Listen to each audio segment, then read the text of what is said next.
Hello friends, delish Marathi किचनमध्ये सगळ्यांचे स्वागत आहे। आज आपण बनवणार आहोत मटन दम बिर्याणी। तुम्ही बघू शकता किती छान मोकळा भात आपला शिजलेला आहे। पीसेस ही अगदी मस्त शिजलेले आहेत आणि जर तुम्ही बिर्याणीचा वास म्हणाल तर सगळं घरभर दरवळत आहे। अगदी शेजाऱ्यांनाही कळेल की आज आपण खास असा काहीतरी बेत केलेला आहे। चला तर मग रेसिपीला सुरुवात करूया। आणि या बिर्याणीसाठी आपण बिर्याणी मसालाही घरीच बनवणार आहोत। चला सुरुवात करूया। सगळ्यात आधी इथं मी 750 ग्रॅम कांदा घेतलेला आहे। तुम्ही बघू शकता हा थोडासा जाडसर उभा मी चिरलेला आहे। याच साईजमध्ये तुम्ही कांदा चिरून घ्या। याने बिरिस्ता म्हणजे आपला जो तळलेला कांदा आहे तो अगदी व्यवस्थित कुरकुरीत आणि प्रॉपर तयार होतो। 2 कप तेल मी चांगलं गरम करून घेतलेलं होतं आणि त्याच्यामध्ये हा कांदा मी घातलेला आहे।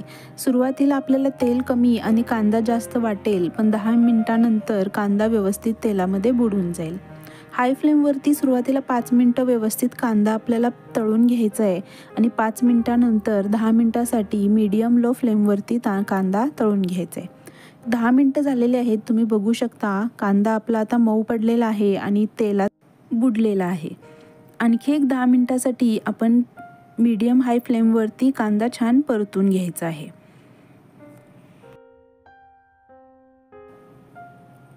कांदा तळून आपल्याला 15 मिनिटं झालेली आहेत। आता ह्या स्टेजला आपण कांदा काढून घेणार आहोत। कांदा अजून थोडा मऊ आहे, पण याची कुकिंग प्रोसेस कांदा बाहेर काढल्यानंतर ही चालूच राहते, त्यामुळे थोड्या वेळाने कांदा गार झाल्यानंतर हा छान कुरकुरीत होणार आहे। आता आपण फ्रेश असा बिर्याणी मसाला तयार करायला घेऊ। त्यासाठी 1 चमचे धने, 1 चमचा जिरा, 9 ते 10 वेलची, 2 तुकडे दालचिनीचे, 8 ते 10 काळी मिरी, 8 ते 10 लवंगा, 3 तमालपत्र, 4-5 लाल मिरच्या, 1 जावित्री आणि 2 तुकडे जायफळ। मसाला 2 मिनिटांसाठी छान परतून घ्यायचा आहे आणि बारीक करायचा आहे। बारीक करण्याआधी त्यामध्ये थोडीशी कसुरी मेथी, हळद आणि 1 चमचा मीठ घालून द्यायचं आहे आणि हा मसाला बारीक करून घ्यायचा आहे। 750 ग्रॅम मटणासाठी हा मसाला आपण सगळाच आज वापरणार आहोत। तुम्ही हवा तर जादा तयार करून ठेवू शकता। मटण मॅरिनेट करून घेऊ। त्यासाठी 1 लिंबाचा रस घ्यायचा आहे। त्याच्यामध्ये 4 चमचे आलं लसूण पेस्ट घालून घ्यायचे। हे प्रमाण 750 ग्रॅम मटणासाठी परफेक्ट आहे। याच्यामध्ये थोडीशी हळद, 1.5 चमचा तिखट पूड, 1 चमचा धना जिरा पूड आणि 2 चमचे आपण तयार केलेला बिर्याणी मसाला याच्यामध्ये घालून घ्यायचे। या मसाल्याचा वास अगदी मस्त येतो, तुम्ही करून बघा, तुम्हाला नक्की आवडेल। आता 2 चमचे बिर्याणी मसाला घातला तर याच्यामध्ये मुठभर पुदिना, मुठभर कोथिंबीर आणि आपला जो तळलेला कांदा होता तो घालून घ्यायचा आहे। तुम्ही बघू शकता आता मस्त कुरकुरीत असा हा कांदा आपला तयार झालेला आहे। हा आपण याच्यामध्ये घालून देऊ। थोडासा 20% कांदा आपल्याला ठेवायचा आहे आणि 80% कांदा आपण याच्यामध्ये घालून द्यायचा आहे। आता 5 चमचे तेल घालून घेणार आहोत आपण। तुम्ही हवं तर तूपही वापरू शकता, पण मी तूप परत घालणार आहे। आणि इथं मी 300 ग्रॅम दुधाचं दही लावलेलं होतं। हे मी दही घरीच लावलेलं होतं। आता आपण हे दही याच्यामध्ये मिक्स करून घेऊ। आपण याच्यामध्ये मटण मॅरिनेट करणार आहोत। कमीत कमी 2 ते 2.5 तास तरी मटण मॅरिनेट करा। याने काय होईल, सगळे मसाले आपल्या मटणामध्ये उतरून जातील, मटणाचा फ्लेवर खूप छान येईल। आता आपण याच्यामध्ये मटण घालून देऊ। 750 ग्रॅम मटण घेतलेलं आहे, स्वच्छ धुतलेलं आहे मी आणि आता आपण याच्यामध्ये हे घालून देऊ। छान व्यवस्थित मिक्स करायचं आहे आणि आपल्याला हे मॅरिनेशनसाठी ठेवून द्यायचं आहे।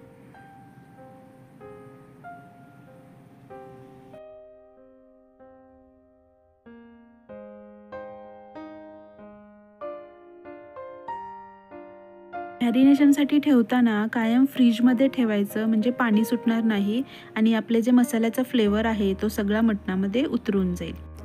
5 तास आपण मटण मॅरिनेशनसाठी ठेवलेलं होतं। आता आपण बिर्याणी करायला सुरुवात करू। इथं मी मोठं पातेलं घेतलेलं आहे, ज्याच्यामध्ये 750 ग्रॅम आपला भात तयार होईल। थोडंसं तेल घेतलेलं आहे कारण की आपण मॅरिनेशन करताना तेल घातलेलं होतं। आता आपण याच्यामध्ये मटणचे पीसेस घालून देऊ आणि हाय फ्लेमवरती 10 मिनिटांसाठी आपल्याला हे मटण परतायचं आहे। कधीही मटण चिकन परतताना कढईमध्ये किंवा पातेल्यामध्ये घातल्यानंतर 5 ते 10 मिनिटासाठी हाय फ्लेमवर परतून घ्यायचं. याने काय होईल, आपलं चिकन क्यूब म्हणा किंवा मटण म्हणा याचे पीसेस रबरी होत नाहीत, छान मऊ असे ज्युसी शिजले जातात. तुम्ही बघू शकता परतल्यामुळे मसाले थोडेसे भाजले गेलेले आहेत, कलरही थोडासा बदललेला आहे. आता आपण याच्यामध्ये थोडंसं मीठ घालून घेऊ. मिठाचा अंदाज व्यवस्थित घ्या, कारण की आपण मसाल्यामध्येही मीठ घातलेलं होतं. थोडंसं मीठ घालून घेणार आहोत आणि याच्यानंतर गरम केलेलं 1 ग्लास पाणी आपण याच्यामध्ये ओतून घेणार आहोत. कधीही मटण चिकन शिजवताना नेहमी उकळलेले किंवा गरम पाणीच वापरायचे, अगदी एकदम थंड पाणी याच्यामध्ये ॲड करायचे नाही. ठीक आहे, आता एक छान असं व्यवस्थित मिक्स करून घेऊ आणि मस्त अशी उकळी येऊन देऊ. आणि हे मटण आपण झाकून देणार आहोत आणि 30 मिनिटासाठी शिजवणार आहोत. याच्यामध्ये आपण पाणी घातलेलं आहे 1 ग्लास, पण वरती जे आपण थाटी झाकणार आहे त्याच्यावरही आपण 1 ग्लास पाणी ओतणार आहोत. याने आपलं मटण खाली लागणार नाही आणि अगदी व्यवस्थित शिजून जाईल. अर्धा तास झालेला आहे, तुम्ही बघू शकता मस्त असं मटण आपलं शिजलेलं आहे. वासही खूप छान येत आहे. आपण मटण चेक करून घेऊ आणि हे 90% शिजलेलं असावं. बाकीचं जे कच्चेपण आहे ते आपण मटणाला दम दिल्यानंतर निघून जाईल. ठीक आहे, मटण आपलं रेडी आहे. आता आपण भात शिजवून घेऊ. इथं मी एका पातेल्यात 5 लिटर पाणी उकळत ठेवलेलं होतं. त्याच्यामध्ये आपल्याला हा सगळा मसाला ॲड करून घ्यायचा आहे. तर इथे मी 3 ते 4 तमालपत्र घेतलेले आहेत, 1 चमचा जिरे घेतलेले आहे, 5-6 काळी मिरी आहे, 3 वेलची आहेत, 2 चक्रीफूल घेतलेले आहे आणि 5 ते 6 लवंग. हे आपण सगळं पाण्यामध्ये घालून देऊ. आता आपण याच्यामध्ये मीठ ॲड करून घ्यायचं आहे. पाणी आपल्याला खारट लागेल एवढं मीठ आपल्याला याच्यामध्ये ॲड करायचं आहे. मीठ जास्त घालायचं आहे, कारण की आपण भात शिजवल्यानंतर भात हा गाळून घेणार आहोत. ठीक आहे, इथं मी 750 ग्रॅम तांदूळ स्वच्छ धुतलेला आहे. हे मी भिजत घातलेले नव्हते, फक्त धुवून घेतलेले आहेत. आता आपण हे उकळलेल्या आपल्या ह्या पाण्यामध्ये घालून देऊ. इथे मी बिर्याणी राईस घेतलेला आहे. तुम्ही कोणताही तुमच्या आवडीचा थोडासा लांब असा तांदूळ घेऊ शकता.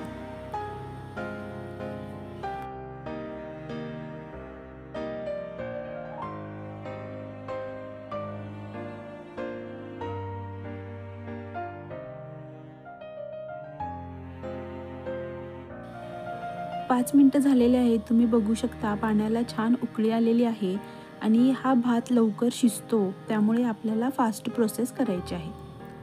बघू शकता अगदी 5च मिनिटात आपला तांदूळ व्यवस्थित शिजलेला आहे. हा पण आपल्याला जसं मटण 90% शिजवलं तसा हा भातही 90% आपल्याला शिजवून घ्यायचा आहे. आता मी गॅस फ्लेम बंद करते आणि आपण लेअरिंग करायला सुरुवात करू. तर सगळ्यात आधी आपण भाताचा लेअर घालून देऊ. ही बिर्याणी 5 ते 6 लोकांना जर नुसता बिर्याणीचा बेत असेल तर व्यवस्थित पुरून जाते. ठीक आहे, व्यवस्थित हा लेअर आपण भाताचा तयार करून घेऊ आणि याच्यावरती आपण कोथिंबीर घालून देणार आहोत. तुम्हाला आवडत असेल तर तुम्ही पुदिनाही याच्यामध्ये ॲड करू शकता.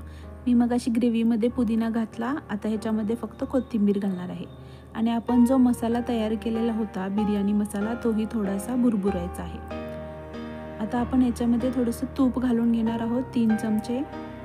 आणि इथं मी केसर दूध तयार केलेलं आहे, ते दूधही आपण याच्यामध्ये अर्ध घालून घेणार आहोत. परत एकदा आपल्याला भाताचा लेअर द्यायचा आहे. आता भात उरवू नका, सगळे जे भात आहे तो याच्यावरती घालून द्या.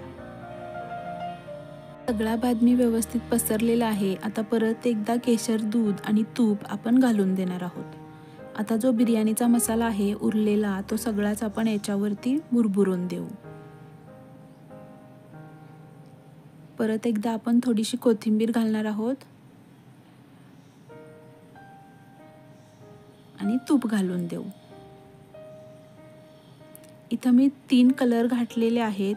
हा केशरी कलर, हिरवा कलर आणि लाल कलर. कलर पूर्ण ऑप्शनल आहे, पण बिर्याणीमध्ये कलर छान दिसतात म्हणून मी वापरते. थोडं काटा चमच्याने आपण हे फिरवून घेऊ. आणि आता आपण याच्यावरती थोडासा केवरा इसेन्स घालणार आहे. केवरा इसेन्स बिर्याणीमध्ये नक्की वापरा, खूप छान फ्लेवर येतो. आता आपण याच्यावर थोडासा तळलेला कांदा आणि काजू घालून देऊ. दम देण्यासाठी मी इथं कणिक वापरणार नाही. तुम्हाला मी एक वेगळी ट्रिक दाखवते. कणिक उगाच वाया जाते, पण ही ट्रिक वापरा. इथं मी एक ओलं कापड घेतलेलं आहे, ते आपल्याला पसरून घ्यायचं आहे आणि याच्यावरती अगदी टाईट बसेल असं झाकण ठेवून द्यायचं. आता आपण आपली बिर्याणीला दम देण्यासाठी एका गॅसवरती तवा ठेवून देऊ. गॅस फुल करून द्या आणि त्याच्यावरती आपल्याला हे भांडं ठेवून द्यायचं आहे. आणि वाफ बाहेर निघू नये म्हणून मी ह्याच्यावरती जड असा कुकर ठेवणार आहे. तुम्ही खलबत्ता काहीही जड असेल ती तुम्ही वरती ठेवू शकता. सुरुवातीला 5 मिनटं गॅस फ्लेम फुल करायची आहे आणि परत 20 मिनटासाठी अगदी लो फ्लेमवर आपल्याला या बिर्याणीला दम द्यायचा आहे. बिर्याणीला दम देऊन झालेला आहे आणि मी गॅस फ्लेम बंद करून 15 मिनटं झालेली आहेत. आता आपण बिर्याणी उघडून बघू. तुम्ही बघू शकता मस्त अशी आपली बिर्याणी तयार आहे. कधीही लक्षात द्या, दम दिल्यानंतर बिर्याणी लगेच उघडायची घाई करू नका, कारण की ती जी वाफ असते त्याच्यामध्ये सगळ्या मसाल्यांचा फ्लेवर असतो. ती वाफ त्या बिर्याणीमध्येच मुरली पाहिजे. म्हणून गॅस बंद केल्यानंतर 10 ते 15 मिनटांनीच तुम्ही बिर्याणी उघडून बघा. बघू शकता मस्त तांदूळ छान शिजलेले आहेत आणि एक पीसही मी तुम्हाला दाखवते, मस्त ज्युसी शिजलेला आहे. या बिर्याणीबरोबर खरं तर काही लागत नाही, एक कांदा लिंबू बस होतो. पण काही लोकांना याच्याबरोबर रस्सा आवडतो म्हणून मी रस्सा तयार केलेला आहे. तुम्ही बघू शकता पीस असा मस्त शिजलेला आहे. आता आपण बिर्याणी सर्व करू. फ्रेंड्स, माझं चॅनल नवीन आहे, प्लीज रेसिपी आवडली असेल तर लाईक करा, शेअर करा, सबस्क्राईब करा. माझी रेसिपी बघितल्याबद्दल थँक्यू सो मच.